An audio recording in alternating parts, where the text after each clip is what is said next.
These are going to be some short videos on tips, strategies, exploits, and Betrayal and Antara.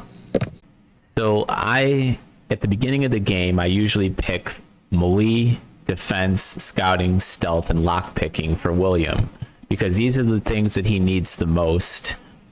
Stealth is important so you can sneak up on people and you can get an extra turn in, so you can hit them twice before they can even attack you. Scouting is good because you can avoid ambushes, and that kind of helps. I mean, because then they can get an extra turn on you. For Aaron, I usually use melee, defense, stealth, spellcasting, and spell accuracy, because having spellcasting highlighted will help your spellcasting skills go up faster. Stealth, because, well, again, I need to be able to sneak up on people, and he has really low stealth, but you can develop it over time. For Kalen, I'll do melee, defense, scouting, stealth, and archery. Sometimes I pick lockpicking. After I get archery up to 40, which is almost already at, I do pick lockpicking for her because she'll eventually go off on her own. So some people, I'm sure, would click repair. Repair kind of just goes up on its own because you need to repair things throughout the game. If you're like a crazy completionist, you can use these exploits that I'm going to show you here to get all of these. Can go up to the max for chapter 1 and 2, which is 40. You could easily get them up there, even haggling, if you're really determined to do it. It's obviously not necessary, but if you just want to do that, go ahead.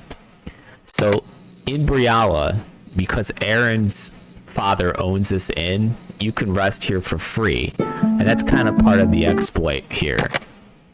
Rest gets your skills go up according to how long you've studied them, as well as when you use them. So if you've rested for a long time in between using a skill, it'll go up a lot faster, which is why when you pick lock picking, you kind of want to have it, why you need to have that highlighted the entire time, because your chests will not, it won't give you a lot of lock picking skill if you don't.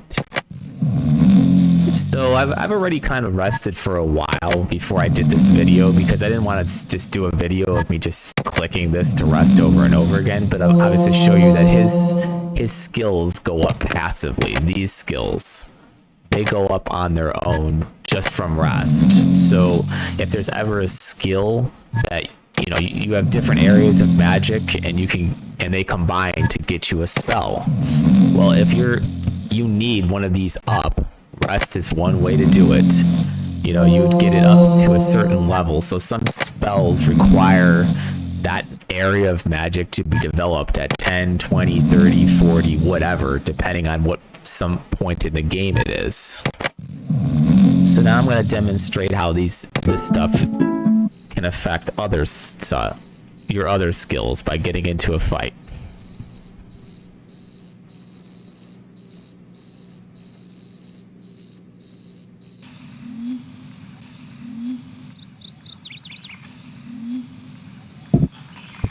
You'll notice that I did this a lot if you watched my playthrough. I use a step size. So at first, the step size at large means that you can move really fast, but you go small, sneak up on people, because, so it's real easier to get up there.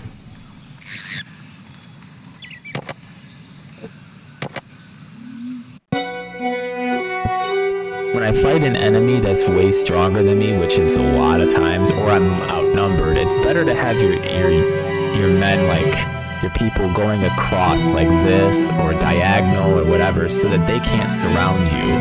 Because if for instance, if Aaron was like here, they could go 1, 2, 3 on him, but he's here, so they can't do that. They could still do that here to Kalen or William, but obviously I don't want them to do that to Aaron. Because Aaron is going to, is much more vulnerable. I'm going to shoot an arrow just to get my archery. looks like this guy's kind of staying back for no reason. Sometimes they fight weird. See, like now I can surround Aaron if they wanted to, but I'm not gonna really let them. I'm gonna have William here. But you know, you kind of, if they're really stronger than you, you generally want to keep a tight formation.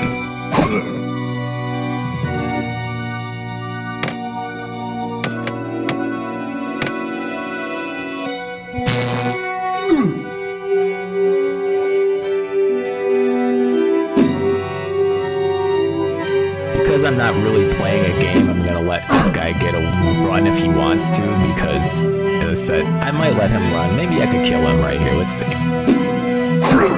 But I would normally do that, you know, make sure they don't run. Because if they get away, all your gear, you know, you won't be able to sell their gear for money.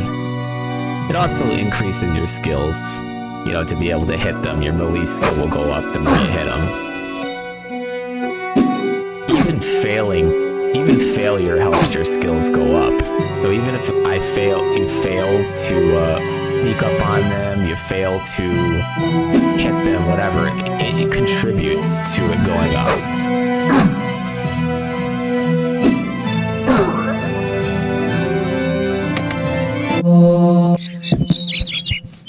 Okay, let's start with William.